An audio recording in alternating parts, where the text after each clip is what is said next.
Aujourd'hui, UVC-WTV s'aventure en province de Luxembourg, plus précisément vers la zone de police Semoilès et son chef de zone Vincent Léonard. L'année dernière, celui-ci a en effet voulu résoudre un problème de communication entre les différents postes de la zone, le personnel manquant parfois d'informations sur des sujets internes pourtant essentiels. À grande zone idée futée, puisque la zone a donc procédé en 2022 à l'installation d'une dizaine d'écrans dynamiques dans 8 des 9 postes. Il s'agit donc de recommandations essentielles, d'infos internes, parfois urgentes et confidentielles, mais aussi de bonnes pratiques et de petits gestes du quotidien à ne pas oublier dans l'exercice de sa fonction. Tout cela de manière claire, simple et parfois ludique, un vrai projet de communication interne efficace.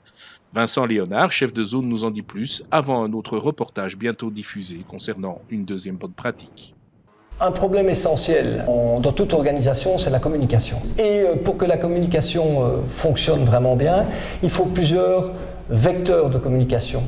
Mais je voulais avoir un système d'information récurrente et qui attire l'attention. Et donc on a eu l'idée de mettre des écrans dynamiques dans les différents postes de police qui fonctionnent 24 heures sur 24. On les met dans le local où généralement ils se reposent, où ils se restaurent. Donc c'est la même information au même moment qui passe à tout le monde.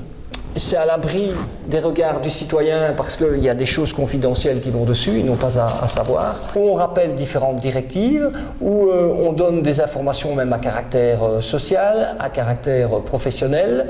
On rappelle toute une série de bonnes pratiques sur base, évidemment, des idées qui viennent d'un peu partout et des je ne vais pas dire des manquements, mais des choses qu'il faut repréciser.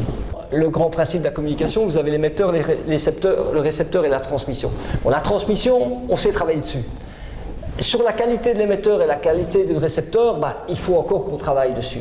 Donc voilà, mais ça, évidemment, c'est le facteur humain, donc c'est pas facile. C'est un effort à moyen et à long terme. C'est-à-dire, pour avoir cette récurrence de l'information, il ne faut pas trop d'informations. Voilà, donc il faut que ce soit bien géré pour que ce soit efficace. Il faut que la communication soit attirante, il faut que les gens aient envie, par exemple, de voir ça. Et parfois, on met des petits films, par exemple, on a mis un petit film des inconnus. C'est pour rappeler aux gens qu'il faut avoir l'information dans les PV et mettre toute l'information qu'il faut, rien oublier.